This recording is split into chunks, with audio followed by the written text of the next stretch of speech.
She had multiple things that's going on. She didn't let that stop her. She moved forward. She didn't make up any excuse. She did the work, and as a result, she not only did the work and she got a massive freaking result at 100K in 100 days. So let's everybody unmute and give a round of applause to Christine. Just unmute. You're gonna sound like hell. Well done, Christine. Well done. Congrats. Woo! Incredible. Good job. That's amazing. Thank you. Love to, A lot of work, but yeah, it all panned out in the end, and definitely worth the work put in, right? The time put in. yeah. So keep sharing. We got you unmuted. You can keep on going. What have you got for us? Like, this is a big freaking deal. So what have you got for, especially the real estate agent, but it's any entrepreneur. Like that, it doesn't matter what business you're in. You would have done it. It's the things that you're doing. It doesn't matter if you're selling shoes, selling real estate, or houses.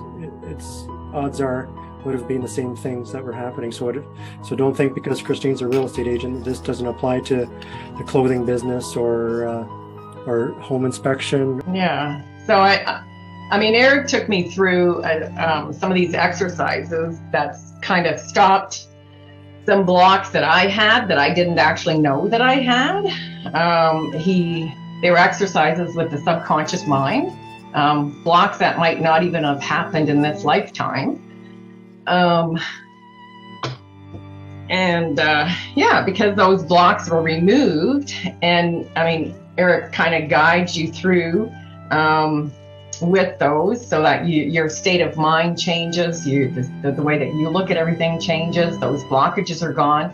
And then once those blockages are gone, I mean, you just kind of soar, which is really nice.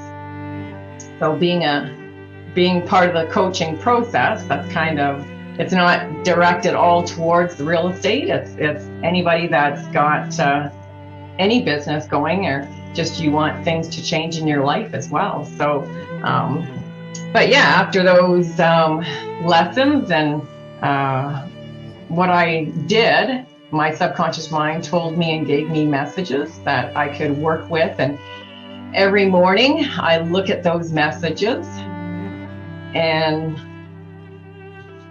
basically told myself what I was supposed to tell myself with those blockages being moved. So yeah, so I mean, my focus now was not being scattered. I knew that it was possible for me to do my goals and to get things done that I needed to do. Well, from the beginning of the year, I've changed brokerages.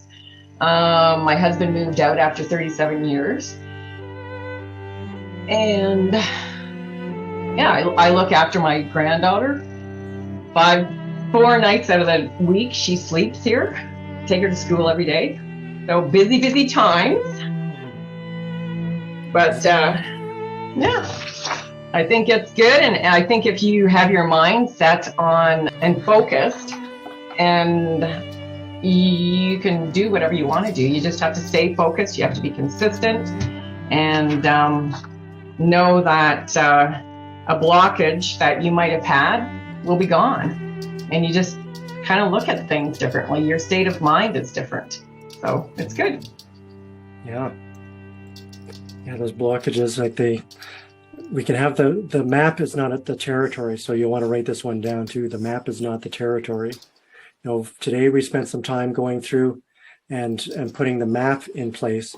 But when we actually go to hands-on to do the work, that's not really what the scoop is. If you look on Google Maps, you'll see Calgary. That's not really Calgary. When we actually get to it and we're boots on the ground, that's where we need some more detailed work. And like Christine says, sometimes we'll have blocks. So if you're in your car, even if you have the map, if you have a block in front of your tire, you're not going to roll anywhere. So we've got to make sure we're pulling those blocks out. Some of the other things that really impressed me, Christine, was how you managed your time. Like you had a fair bit of time as well with what mattered most, and you had some breakthroughs around that with your granddaughter too, which was pretty cool. Right. Share a little bit with that. Yeah. So this one time, Bella May is her name. we were driving up to Nose Hill, meeting my son and his fiance for a little hike around Nose Hill. And a buyer called me, and the buyer says, just wondering if we could get together tonight and go over. And I just went, no, I'm actually on my way doing showings, and maybe tomorrow or the next day, and because the next day was going to be full as well. And when I got off the phone, Bellarmé says, Grandma, you lied. And I just went, well, not really, Bellarmé. I told a little story. I told a little white lie, and that's kind of different. And then I had my session with Eric, and I was telling Eric about it, and he said, well, maybe show Bellarmé how it was an appointment, and it was an appointment with her. So the next day, I talked to Bellarmé about that, and I said to Bellarmé, you're right. I did tell a little white lie, but I did have an appointment, Bellarmé. My appointment was with you. And she just beamed. I was setting aside my time for her, and she was my appointment. And so now when we do things, she actually says, oh, Grandma, we're going to have our appointment now. So it's cute. And she sees the importance of how she is just as important as my work, because she's an appointment. It's cute. So, yeah.